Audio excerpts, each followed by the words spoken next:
हिंदुस्तान।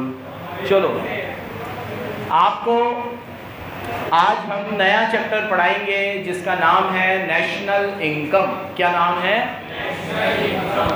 कक्षा 12वीं का सबसे इंपॉर्टेंट चैप्टर है ये, ठीक है, क्योंकि ये चैप्टर आपको 15 नंबर देगा। कितने नंबर देगा? 15। ठीक है, आपकी बुक में इसको तोड़ तोड़ के 2-3 चैप्टरों में बांट रखा है। हमने नोट्स में इसको कंपाइल करके एक चैप्टर बना रखा है। इस चैप्टर के साथ साथ इसमें कुछ शीट भी है, तो आप देखो कि आपके नोट्स के पीछे शीट है कि वो अलग से मिलेगी? नहीं होगी, वो नहीं है ना, तो वो आपको इंडियन इको के मॉड्यूल में मिलेगी।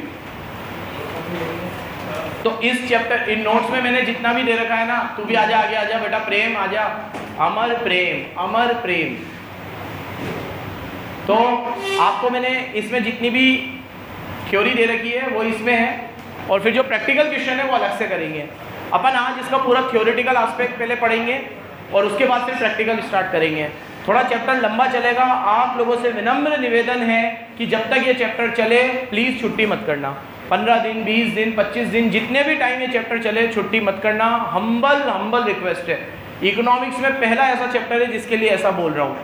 वीडियो से कवर नहीं होगा, ये थोड़ा भारी है चैप्टर, तो वीडियो के भरोसे मत रहना। कभी कोई एकदम ही आ जाए इमरजेंसी तो फिर वीडियो तो देखनी है, बट स्टिल पूरा लाइव ही पढ़ना है इसको, क्योंकि ये चैप्टर बड़ा है। तो मैं इसमें जितनी भी चीज़ें पढ़ाऊँगा उसको कंसेप्ट वाइज मार्क करवा दूंगा। जैसे आज मैं पढ़ाऊँगा कंसेप्ट 1 इसके फीचर्स, फिर कंसेप्ट 2, फिर कंसेप्ट 3, ताकि जब हम रिवीजन करेंगे तो हमें आसानी रहेगी। ऐसे करके मेरी कैलकुलेशन के हिसाब से इसमें 20 बड़े बड़े कंसेप्ट्स आएंगे जो हमें मार्क करते हुए चलना है।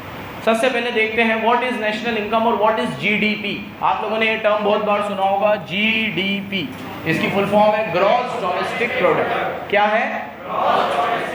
अब नेशनल इनकम भी इसी से मिलता जुलता है, लेकिन नेशनल इनकम में थोड़ा फ़र्क होता है, थोड़ा सा फ़र्क होता है, फॉर्मूले का फ़र्क होता है। लेकिन नेशनल इनकम का सबसे बड़ा कंपोनेंट जीडीपी होता है। तो आपको नेशनल इनकम की डेफिनेशन पूछे या जीडीपी पूछे, वन एंड दी सेम। बस नेशनल इनकम में जीडीपी के साथ कुछ और चीज़ भी जुड़ जाती है। अब वो मैं अभी आज पहली क्लास में नहीं समझा सकता। पहले मैं वो जो कंसेप्ट है छोटे छोटे वो पहले पढ़ाऊंगा, फिर वो छोटे छोटे कंसेप्ट से नेशनल इनकम कैसे निकलती है वो समझाऊंगा। तो पहले जीडीपी की डेफिनेशन सुनो बेटा, पीछे बात मत करो please. Monetary value of all final goods and services produced in the domestic territory of a country during a financial year is called GDP और नेशनल इनकम। लेकिन मैं पहले ही लेक्चर में ये क्लियर कर दूं, जीडीपी और नेशनल इनकम में कुछ फर्क है। मैं चैप्टर में आगे समझा दूंगा क्या फर्क है, लेकिन अभी डेफिनेशन में आप ये भी लिख सकते हो। लेकिन ये जो मैंने डेफिनेशन बोली है प्योर किसकी थी? अब नेशनल इनकम के लिए इसमें थोड़ा सा कुछ और प्लस माइनस करना पड़ेगा, वो बाद में बात करेंगे। लेकिन मोटा जीडीपी के अंदर ये चीजें आती है। एक बार फिर देखो मेरे साथ, monetary value of all final goods and services produced in the domestic territory of a country during a financial year। देखो, जीडीपी का मतलब होता है बेटा भारत की डोमेस्टिक टेरिटरी। तो भारत की डोमेस्टिक टेरिटरी मान लो यहाँ से शुरू हो रही है, जहाँ मैं खड़ा हूँ, और जहाँ गुरदीप बैठा है वहाँ खत्म हो रही है, मान लो। तो ये भारत की डोमेस्टिक टेरिटरी है। अब इस पूरी डोमेस्टिक टेरिटरी में जो भी चीज़ें बनती है, सुई से लेकर हेलीकॉप्टर तक, इसमें प्लेन बन रहा है, इसमें हेलीकॉप्टर बन रहा है, इसमें मोबाइल बन रहा है, इसमें ट्राइपॉड बन रहा है, इसमें माइक बन रहा है, इसमें ये टीवी बन रहा है, ये स्पीकर है। जितनी भी चीज़ें हमारी डोमेस्टिक टेरिटरी में बन रही है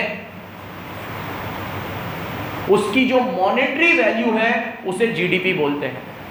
तो आपने टीवी में बहुत बार सुना होगा जीडीपी, भारत का जीडीपी, भारत का ये। तो अब जीडीपी का मतलब समझो क्या होता है, ठीक है। बहुत सारे बार तो नेताओं को भी ये नहीं पता होता, ठीक है। एक प्रेस कॉन्फ्रेंस में एक नेता से किसी ने पूछ लिया कि जीडीपी की फुल फॉर्म बताओ, एंड गेस व्हाट, उसे फुल फॉर्म याद नहीं थी। उसे फुल फॉर्म याद नहीं थी, भरी प्रेस कॉन्फ्रेंस में उससे पूछा जीडीपी की फुल फॉर्म बताओ क्या होती है, क्योंकि उसे याद नहीं था। तो ग्रॉस डोमेस्टिक प्रोडक्ट मतलब भारत की मॉनेटरी वैल्यू, भारत की डोमेस्टिक टेरिटरी में बनने वाले माल की मॉनेटरी वैल्यू। अब इसमें मैं एक एक शब्द को गहराई से समझाना चाहूँगा आपको। सबसे पहले मैंने बोला मॉनेटरी वैल्यू, फिर मैंने बोला फाइनल गुड्स एंड सर्विसेज। पहले मैंने क्या बोला? Monetary value. फिर मैंने क्या बोला? फिर मैंने बोला ड्यूरिंग अ फाइनेंशियल ईयर, ठीक है। फिर प्रोड्यूस भी बोला मैंने, प्रोड्यूस इन डोमेस्टिक टेरिटरी। फिर बोला ड्यूरिंग अ फाइनेंशियल ईयर। क्या बोला? डेफिनेशन याद हुई आपको? बोलो तो एक बार फिर। Monetary value of all final goods and services produce in domestic territory during a financial year is called GDP और नेशनल इनकम। लेकिन फिर बोलूँगा नेशनल इनकम में हल्का सा फर्क है, वो आएगा, कुछ प्लस माइनस करना पड़ेगा। अब देखो, सबसे पहले अगर मैं नेशनल इनकम निकाल रहा हूँ तो किसी भी चीज़ की मॉनेटरी वैल्यू होनी चाहिए और वो गुड्स जो है वो फाइनल होना चाहिए। दोनों में से एक भी कंडीशन पूरी नहीं हुई तो वो चीज़ जीडीपी में काउंट नहीं होगा। जैसे आज मैं तुम्हें सर्विस दे रहा हूँ, पढ़ा रहा हूँ, क्या ये सर्विस का मॉनेटरी वैल्यू है? बोलो ना भाई। तुम मुझे फीस देते हो और वो फीस इजीली निकल सकती है, मॉनेटरी वैल्यू है, तो उसे हम जीडीपी में लेंगे। अब एक बात बताओ, आपको जो मैं सर्विस दे रहा हूँ उसका मॉनेटरी वैल्यू है। आपको मान लो मैं कोई गुड्स बेच रहा होता, आपको मैं टी शर्ट बेच रहा हूँ, मॉनेटरी वैल्यू है। आपको मोबाइल बेच रहा हूँ, मॉनेटरी वैल्यू है। आपको पानी पूरी बेच रहा हूँ, मॉनेटरी वैल्यू है। भेल बेच रहा हूँ, मॉनेटरी वैल्यू है। कचौरी समोसे, मॉनेटरी वैल्यू है। तो सब नेशनल इनकम में आएंगे। लेकिन अगर मान लो मैं सिर्फ सीए होता, अभी मैं सीए भी हूँ, टीचर भी हूँ, मैं सिर्फ सीए होता, टीचर ना होता, कहीं जॉब कर रहा होता, और मेरा भाई मान लो ये अम्मार मुझसे आके बोलता है कि सर थोड़ी अकाउंट्स पढ़ा दिया करो, अगर आपके पास आधे पौन घंटे का टाइम हो फीस दे दूंगा मैं कहा तो भाई ये जैसे क्या फीस देंगे, आधे घंटे तो आ जाना, देख मैं कोई टीचर तो नहीं हूँ लेकिन हाँ सीए हूँ तो अकाउंट्स की नॉलेज है, तो तू अकाउंट्स ले आना, मैं पढ़ा दूंगा तेरे को। और मैंने इसको पढ़ा भी दिया, तो क्या वो नेशनल इनकम में आएगा? क्यों? क्योंकि उसका क्या नहीं है? मॉनेटरी वैल्यू नहीं है। क्या नहीं है? ठीक है, समझ में आया? मॉनेटरी वैल्यू मतलब कोई भी गुड्स या सर्विसेज अगर आप बना रहे हो तो उसका मॉनेटरी वैल्यू होना चाहिए। अगर मॉनेटरी वैल्यू नहीं है तो वो नेशनल इनकम में, मॉनेटरी वैल्यू मतलब वो चीज़ मार्केटेबल होनी चाहिए। क्या होनी चाहिए? मार्केट में उसका कोई वैल्यू हो। क्या हो मार्केट में? अरिजीत सिंह किसी कॉन्सर्ट में गाना गा रहा है, मॉनेटरी वैल्यू है? किसी मूवी में गाना गा रहा है, बाथरूम में गाना गा रहा है, ठीक है। ये हमारी इसको भी बहुत शौक है स्नेहा को गाना गाने का, ठीक है, लेकिन ऐसे प्रोफेशनली नहीं गाती है, ठीक है, ये सिर्फ अपने घर पे, ठीक है, बाहर नहीं। तो ये मॉनेटरी वैल्यू है? तो ऐसे कितने एग्जाम्पल हो सकते हैं जहाँ पे आप गुड्स भी दे रहे हो, सर्विसेज भी दे रहे हो, लेकिन उसका कोई मॉनेटरी वैल्यू, ठीक है। ये मान लो हमारे नमन को गार्डनिंग का शौक है, ठीक है, जैसे घर के बाहर पेड़ पौधे सब लोग उगा रखे इसने बढ़िया, ठीक है, आएगा नेशनल इनकम में क्योंकि इसका मॉनेटरी वैल्यू। लेकिन वही गार्डनिंग ये चीज़ें बेचने के लिए करता, फ्रूट्स वेजिटेबल वगैरह ग्रो करता, तो आता। तो मॉनेटरी वैल्यू एक इंपॉर्टेंट चीज़ है। दूसरी चीज़, फाइनल गुड्स होने चाहिए। कौन से गुड्स होने चाहिए? अगर मैं आपको कोई चीज़ बेच रहा हूँ और वो अभी फाइनल नहीं है तो वो नेशनल इनकम में नहीं आएगा। अब मैं पूरा एक लेक्चर लूँगा ये समझाने के लिए कि फाइनल क्या है और इंटरमीडिएट क्या है।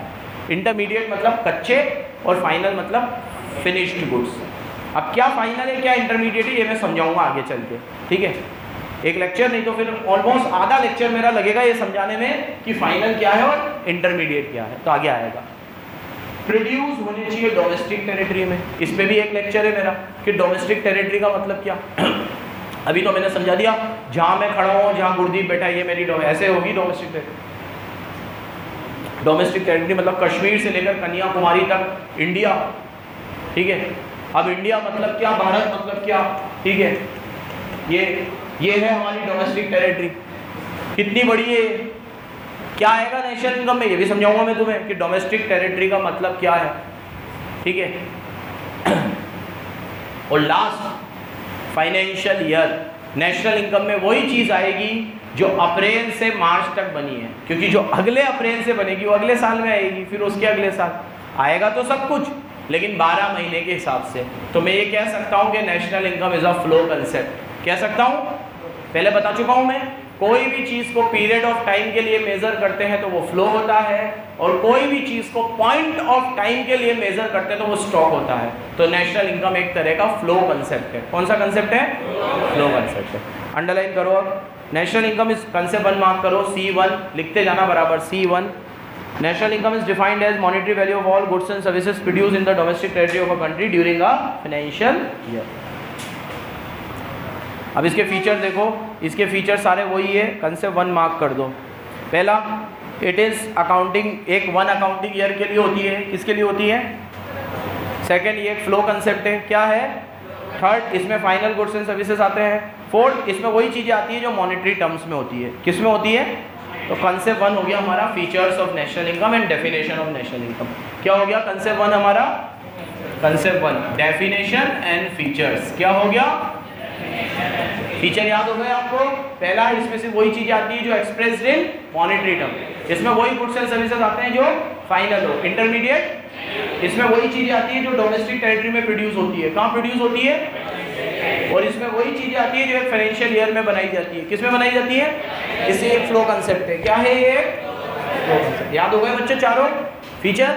अब इसके बाद अगली चीज दे रखी इंपॉर्टेंस, इसको काट दो, समझाऊंगा लेकिन ये एग्जाम में आने लायक नहीं है। इंपॉर्टेंस इतना बड़ा चैप्टर है बेटा, ये इतना बड़ा और इतना ज़बरदस्त है कि अगर इस चैप्टर में CBSE वालों ने ये दे दिया कि इम्पोर्टेंस बताओ, तो चैप्टर का बेड़ा गर्क कर दिया। लिख तो दोगे तुम, लेकिन मतलब कोई मज़ा, इतनी टेक्निकल चीज़ें इसमें आने लायक है। तो ये देगा व्हाट इज़ इम्पोर्टेंस, बच्चा बच्चा लिख देगा इसकी इम्पोर्टेंस। देखो क्या इम्पोर्टेंस है, चलो आप बताओ मुझे। मैं भारत की नेशनल इनकम निकाल रहा हूँ ये पता कर रहा हूँ कि भारत में एक साल में कितना माल बना। साला एक किसी फर्म की प्रोडक्शन पता करनी हो तो झाग आ जाते हैं, पूरे देश का प्रोडक्शन पता करना, पूरे देश में कितना माल बना, कितनी मुश्किल चीज़ है। क्यों करता हूँ मैं ये मुश्किल चीज़? बोल भाई कौस्तुभ, क्यों निकालूँ मैं national income? What is importance? एक नेता ने, मुझे याद है, पार्लियामेंट में ये भी कहा था कि जीडीपी वीडीपी से कुछ नहीं होता। आप तो भारत के लोगों से पूछ लो क्या है क्या नहीं है। जीडीपी क्या करेगा? जीडीपी। हाँ बता कौस्तुभ, क्या फायदा है भाई जीडीपी निकालने का? इकोनॉमी की ग्रोथ पता चलती है कि किस लेवल पे हमारा प्रोडक्शन हो रहा है, कम है ज्यादा है। और बता कुछ भव्य। ये कंट्री के डेवलपमेंट का इंडिकेटर है, इससे हमें पता चलता है देश डेवलप है कि नहीं है। ठीक है, और स्टेटस पता चलता है हमारे देश में कितने रिच लोग हैं और पुअर लोग हैं। और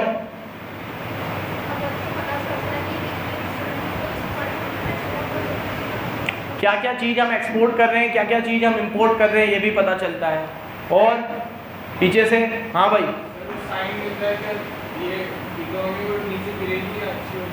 गुड, इससे हमें कंपैरिजन करके पता चलता है कि हमारी इकोनॉमी और नीचे जा सकती है या और ऊपर आएगी। Very good. और यही सब है, पढ़ो। पहला इंडिकेटर, ये इंडिकेटर है। किसी भी इकोनॉमी की कंडीशन पता करनी हो तो आप देखो, आप गाड़ी चला रहे हो, किसी ने इंडिकेटर दिया राइट का, तो आपको पता चल गया ना ये राइट में मुड़ेगी, ये राइट में मुड़ेगी, तो हमें भी गाड़ी उसी हिसाब से लेनी है। इंडिकेटर ना हो तो, और वो सीधे मोड़ ले राइट में और आप भी स्पीड से जा रहे हो, बढ़ देंगे। ठीक है, जैसे लड़कियां पाँव से इंडिकेटर देती है। ठीक है, अच्छा चलो, इस बैच में किन गर्ल्स को ऐसा लगता है हमें गाड़ी बहुत बढ़िया चलानी आती है? मतलब जो गूगल पे जो मिथ है कि लड़कियां गाड़ी ढंग से नहीं चलाती, वो मिथ है, हम तो बहुत बढ़िया चलाते हैं। खनक, मुझे पता था ये सबसे पहले हाथ खड़ा करेंगे। ये तेरे को किसने कहा कि तू अच्छी चलाती है? खुद के कैसे पता है? टू व्हीलर, अभी 4 व्हीलर भी नहीं जा रहे होता। पैर से नहीं रोकती है, सही इंडिकेटर देती है। और दो, तुझे भी लगता है तो सही चलाती है, तुझे भी लगता है, तुझे भी लगता है। वेरी गुड, अच्छा है, सही चलाना चाहिए। ये गूगल वाले फालतू बकवास करते रहते हैं यार, नहीं करते? तुमने देखा है ना? क्या देखा तूने, पापा की परी ने ठोक दिया तुझे। चलो, तो भाई एक गाड़ी में इंडिकेटर का जो काम होता है, सुनो, एक देश का इंडिकेटर उसकी नेशनल इनकम है। आपको नेशनल इनकम निकाल के पता चल जाएगा कि हम सही दिशा में हैं कि नहीं है। एक बहुत बड़ा इंडिकेटर, हालांकि मैं तुम्हें चैप्टर के लास्ट में ये भी पढ़ाऊंगा कि सिर्फ जीडीपी ही इंडिकेटर नहीं होता। मैं तुम्हें ऐसी कंट्रीज के एग्जांपल दूंगा जो जीडीपी में बहुत ऊपर है फिर भी वो कंट्रीज बहुत नीचे है, और जो जीडीपी में बहुत नीचे हैं फिर भी उनके दूसरे इंडिकेटर्स में बहुत ऊपर है। मैं तुम्हें बताऊंगा बाकायदा, यहाँ पे एक पूरा प्रेजेंटेशन दूंगा तुम्हें मैं अलग अलग कंट्रीज का, और तुम्हें उससे ये पता चलेगा कि जीडीपी सब कुछ नहीं होता। Second, economic development. तुम लोगों ने बोला अभी किसी भी देश का डेवलपमेंट किससे पता चलता है? जीडीपी से। Third, distribution. इससे हमें पता चलता है कि हमारे देश में रिच सेक्शन कितना है और पुअर सेक्शन, ये भी तुम लोगों ने अभी बोला। Fourth, structural changes. ये तुम टिक कर लो, तुमने नहीं बोला कि स्ट्रक्चरल चेंजेस पता चलते हैं क्या? इससे पता चलता है कि हमारे देश में इन्वेस्टमेंट कितना हो रहा है, सेविंग कितनी हो रही है, कंजम्पशन कितना हो रहा है, प्राइमरी सेक्टर कितना कमा रहा है, सेकेंडरी सेक्टर कितना कमा रहा है, टर्शियरी सेक्टर। स्ट्रक्चरल चेंजेस हमें पता चलते हैं पूरे, जो हमें बिना जीडीपी के पता ही नहीं चल सकते। और लास्ट, पॉलिसी फॉर्मुलेशन में हेल्प करता है। ये भी तुम लोगों ने बोला कि हमें फ्यूचर में क्या पॉलिसी बनानी है, ये हमें इससे पता चलती है। ये बेटा बहुत लल्लू सा टॉपिक था, आने लायक नहीं है, इसलिए मैंने इसको कंसेप्ट मार्क नहीं करवाया। आ गया तो नसीब है तुम्हारे कि इसमें इतना कुछ है। अभी चैप्टर में तुम देखना, तो पहला लेक्चर है, इतना कुछ है, वो छोड़ के ये आए कि नेशनल इनकम के फायदे, इंपॉर्टेंस, क्या क्या इंपॉर्टेंस है, ठीक है। ये इंडिकेटर है, इकोनॉमिक डेवलपमेंट पता चलता है, स्ट्रक्चरल चेंजेस पता चलते हैं, डिस्ट्रीब्यूशन पता चलता है, रिच सेक्शन, पुअर सेक्शन, और पॉलिसी फॉर्मुलेशन में हेल्प करता है। सिंपल है। कंसेप्ट 2 मार्क करो, natural resource and production process. ये इंपॉर्टेंट चीज है, natural resource and production process. मुझे ये बताओ, सामने देखो, किसी देश में अगर नेचुरल रिसोर्स बहुत ज़्यादा है, किसी देश में नेचुरल रिसोर्स बहुत ज़्यादा है, जैसे फॉरेस्ट कवर अच्छा है, लैंड अच्छी है ना, नेचुरल रिसोर्स समझते हो ना, ठीक है। नेचर ने उन्हें सब कुछ दिया है किसी देश को, तो क्या मैं ये मान लूँ कि उस देश का प्रोडक्शन प्रोसेस भी अच्छा होगा और जीडीपी भी अच्छा होगा? मतलब क्या नेचुरल रिसोर्स में और प्रोडक्शन प्रोसेस में डायरेक्ट नेक्सेस है, कनेक्शन है कि अगर ये ज़्यादा है तो ये भी, और ये कम है तो ये भी? हाँ या ना किसी रीजनिंग के साथ देना। ऐसे मेरे को ब्लंट आंसर बिल्कुल पसंद नहीं है, किसी रीजनिंग से देना। हाँ या ना? ना, रुको, हाँ बोल। गुड। अगर आप टेक्नोलॉजी का और स्किल का ढंग से यूज़ नहीं करोगे तो नेचुरल रिसोर्स का भी क्या कर लोगे? एग्जाम्पल देता हूँ, जापान में कोई नेचुरल रिसोर्स नहीं है। उल्टा मैं ये कहता हूँ कि नेचर की जितनी मार जापान झेलता है उतनी कोई नहीं झेलता। सर्च करना कभी सबसे ज़्यादा अर्थक्वेक कहाँ आते हैं? जापान, ठीक है। सुनामी कहाँ आती है? जापान। साला इस साल सुनामी आती है, सब तहस नहस हो जाता है, अगले ही साल वापस से खड़ा हो जाता है वो देश। नेचर की आपदा झेल रहा है, ठीक है, फिर भी गजब का वहाँ का डिजास्टर मैनेजमेंट टेक्निक है, गजब का ह्यूमन रिसोर्स है। काहे के नेचुरल रिसोर्स कुछ भी नहीं है, फिर भी इतना ऊपर है, ठीक है। सिर्फ कभी एक बार गूगल पे जापान डालना बस, और जापान के बारे में पढ़ना, ठीक है, तुम्हें पता चलेगा कि किन किन आपदाओं से निकलकर ये देश हर साल वैसा के वैसा ही खड़ा हो जाता है। अब दूसरी तरफ आओ तुम अफ्रीका में, अफ्रीका को नेचर ने इतना कुछ दिया, सबसे अच्छा फॉरेस्ट कवर अफ्रीका का है, सबसे अच्छा, गोल्ड अफ्रीका के पास, डायमंड अफ्रीका के पास, नेचर ने इतना कुछ दिया।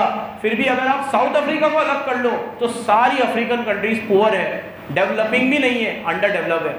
कर लो तुम, तंजानिया देख लो तुम लोग, ठीक है, केनिया देख लो तुम लोग, जिम्बाब्वे देख लो तुम लोग, वही अफ्रीका बॉर्डर पे ही आया है, ठीक है।